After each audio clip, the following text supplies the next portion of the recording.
हथियारों के साथ 50,000 का इनामी व साथी गिरफ्तार। मर्डर प्लानिंग का खुलासा। जोधपुर पुलिस की बड़ी कार्रवाई। 3 पिस्तल, कारतूस और क्रेटा कार्ड जब्त। जोधपुर कमिश्नरेट की महामंदिर पुलिस ने अवैध हथियारों के नेटवर्क पर बड़ी कार्रवाई करते हुए अंतर जिला अपराधियों को दबोच लिया है। पुलिस ने उदयपुर के कुख्यात हिस्ट्री शीटर और 50,000 के इनामी नरेश वाल्मीकि को उसके साथी जैसलमेर निवासी अमन वाल्मीकि के साथ गिरफ्तार किया। दोनों आरोपी एक हिस्ट्री शीटर की हत्या की साजिश रच रहे थे और इसकी तैयारी में जोधपुर में सक्रिय थे। डीसीपी पूर्व पीडी नित्या की सख्त मॉनिटरिंग और बीट कांस्टेबल प्रकाश की सूचना विकास के आधार पर पुलिस ने विशेष ऑपरेशन चलाया। बदवासिया इलाके में दबिश देते हुए दोनों आरोपियों को क्रेटा कार सहित पकड़ा गया। तलाशी के दौरान उनके कब्जे से 3 पिस्तल, 2 जिंदा कारतूस और अन्य सामान बरामद किया गया। पुलिस ने कार को भी जब्त कर लिया। गिरफ्तार आरोपी नरेश वाल्मीकि के खिलाफ उदयपुर सहित विभिन्न थानों में 37 आपराधिक प्रकरण दर्ज है, जिनमें हत्या, लूट और अवैध हथियारों के मामले शामिल हैं। वहीं अमन वाल्मीकि पर 6 आपराधिक मामले दर्ज हैं। दोनों पर धारा 111 के तहत भी कार्रवाई की गई है, जो संगठित अपराधियों के खिलाफ लागू की जाती है। पुलिस जांच में सामने आया कि आरोपी उदयपुर के हार्डकोर हिस्ट्री शीटर पवीन कसेटा की हत्या की योजना बना रहे थे। इस साजिश के तहत वे हथियारों की व्यवस्था कर जोधपुर में छिपे हुए थे। नरेश पर उदयपुर पुलिस पहले ही 50,000 रुपए का इनाम घोषित कर चुकी थी, जिसके चलते वो लंबे समय से फरार चल रहा था। इस पूरे ऑपरेशन में कांस्टेबल प्रकाश, रामनिवास और रतनलाल ने अहम भूमिका निभाई। पुलिस अब आरोपियों से पूछताछ कर ये पता लगाने में जुटी है कि हथियार कहां से आए और इनके नेटवर्क में कौन कौन शामिल है। पुलिस का कहना है कि कार्रवाई संगठित अपराध पर बड़ी चोट है और आगे भी ऐसे अपराधियों के खिलाफ अभियान जारी रहेगा।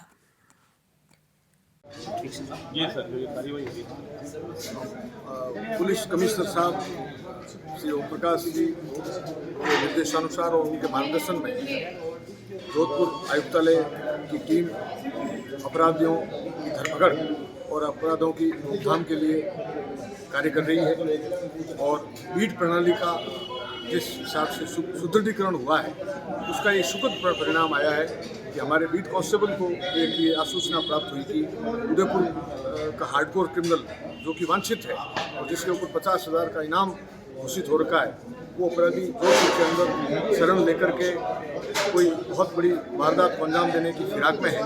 इस सूचना के आधार पर हमने अपराधी नरेश वाल्मीकि व उसके एक साथी को पकड़ने में कामयाबी हासिल की है और जिससे कोई बहुत बड़ी वारदात होने से भी बची है। और जो हमारा संकल्प है कि अपराधियों से जनता को भयमुक्त करवाना है, उस कार्रवाई में ये जो कार्य है ये बड़ा कारगर साबित हुआ है और आगे भी इस प्रकार से अपराधियों के जो भी मंसूबे हैं वो नाकामयाब किए जाएंगे।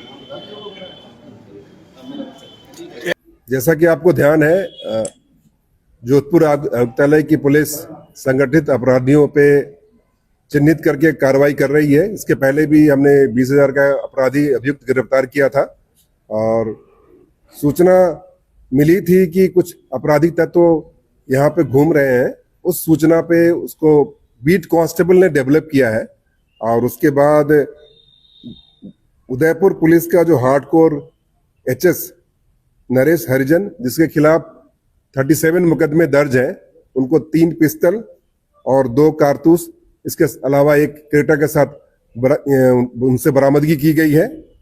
और इसके साथ ही अमन को भी गिरफ्तार किया गया है, जिसके खिलाफ 6 मुकदमे हैं। इनमें 111 की धारा लगाई गई है, जो संगठित अपराधियों के खिलाफ लगाई जाती है। इसमें विशेष ध्यान देने योग्य बात यह है कि इसके लिए 50,000 का इनाम उदयपुर पुलिस ने घोषित कर रखा था और ये उदयपुर में वांछित भी था और ये आने वाले समय में वहां के हार्डकोर अपराधी प्रवीण कसेटा की हत्या की साजिश कर रहा था। जहां तक जोधपुर का सवाल है, जोधपुर में जहां जहां पे ये रहा है, उस संबंध में जिन जिन लोगों के संपर्क में रहा है, उनकी जानकारी इकट्ठा की जा रही है। आपको बता दें, कुछ दिनों तक यहाँ पे शमशान घाट में भी रह रहा था और शमशान घाट में ही इसकी गतिविधि जब अवांछित लगी तो उसको फॉलो किया गया और यहाँ तक हम पहुंचे हैं। आपके पास कोई सवाल हो तो उसका सवाल। सर, अमन और ये दोनों है जो नरेश, ये क्या सुपारी किलर है, क्या है? नरेश का पहले हार्डकोर अपराधी रहा है और इसका क्रिमिनल बैकग्राउंड रहा है। ये मर्डर के मुकदमे में भी जेल जा चुका है और आने वाले समय में भी ऐसा कृत्य करने की पूरी संभावना थी, जो कि अपने पूछताछ नोट में इसने बताया है। जहां तक अमन का सवाल है, अमन के खिलाफ भी 6 मुकदमे हैं और उसमें भी मारपीट के मुकदमे हैं। तो सारे तथ्यों का अन्वेषण कर रहे हैं और कड़ी से कड़ी मिला रहे हैं, परंतु अभी तक जोधपुर में इनके संपर्कों के संबंध में ऐसी कोई सूचना हमें प्राप्त नहीं हुई है। सर जिसकी हत्या करने वाला था उसका क्या बैकग्राउंड है, कौन है? ये अंबा माता थाने का एचएस है और वहां भी उसके खिलाफ भी मुकदमा दर्ज है। जोधपुर पुलिस को इस संबंध में सूचित कर दिया गया। सर जोधपुर में इन्होंने क्यों अपना बेस कैंप बना रखा था? यहाँ क्यों? तो क्या कोई सेफ हाउस लगा इनको क्या? इनका कहना है कि अपनी बेटी की शादी के संबंध में यहाँ पे आया था और कुछ दिनों से यहाँ पे रह रहा था। जब पूरा अन्वेषण होगा और पूरे कॉल डिटेल निकाले जाएंगे और तथ्यों का अन्वेषण किया जाएगा तभी हम किसी कंक्लूजन में पहुंच पाएंगे, परंतु जिन लोगों के संपर्क में रहा है सबसे पूछताछ जारी है। अभी कोई ऐसा तथ्य सामने नहीं आया है कि जोधपुर में कोई वारदात करने की फिराक में। सर किसी गैंग से जुड़े हुए थे? इनका कहना है कि एमपी से हथियार लाए हैं। उस संबंध में अलग से डीसीपी ईस्ट है, उनके नेतृत्व में टीम का गठन किया जा रहा है और हम चाहेंगे कि लॉजिकल कंक्लूजन तक पहुंचे कि जहां से हथियार इनको प्राप्त हुए हैं वहां तक पहुंचे, वहां के लोग को हम लेकर के आ पाए। तो किसी गैंग से जुड़े हुए हैं ये लोग? डेफिनेटली इनका खुद का ही गैंग है और जिनके खिलाफ ये कार्रवाई करना चाह रहे थे वो भी एक पर्टिकुलर गैंग के मेंबर हैं और हमने जो प्रकरण दर्ज किया है वो भी संगठित अपराध की धारा लगाई है, गैंग के सदस्य रहने की धारा लगाई है।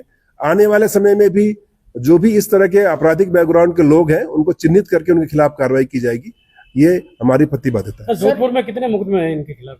जोधपुर में इनका प्रकरण नहीं है। सर ये हथियार किस टाइप के पकड़े गए? 9mm पिस्टल टाइप है और भी इसके मतलब? मैं कह सकता हूँ ये पिस्टल है। जब एफएसएल जाएगी और सारी जांचें होंगी तभी तथ्य सामने आएंगे। हमने तो सीज कर लिए हैं और एफएसएल भेजेंगे। सर ये सुपारी किधर है? इस संबंध में अन्वेषण जब पूरा अपनी कंक्लूजन पे पहुंच जाएगा तभी उस तथ्य को बता सकते हैं। Thank you. आपने कहा सर कुछ दिन उन्होंने शमशान में डेरा डाला, तो जोधपुर में इन्होंने और कहाँ लोकेशन कई दिनों से जैसे आप बता रहे थे कि रह रहे हैं जोधपुर में, कहाँ ये लोकेशन? इनका कहना है कि कुछ विशेष स्थान पे गए, जो पर्यटक स्थान है वहां पे गए, उनको हम वेरीफाई कर रहे हैं और डेफिनेटली जहां जिन जिन लोगों के संपर्क में रहे हैं, जिन जिन जगहों पे गए हैं उसको 100% वेरीफाई करेंगे और कोई ऐसा तथ्य आएगा तो डेफिनेटली उसके उनके खिलाफ भी कार्रवाई करेंगे। थैंक यू, शुक्रिया।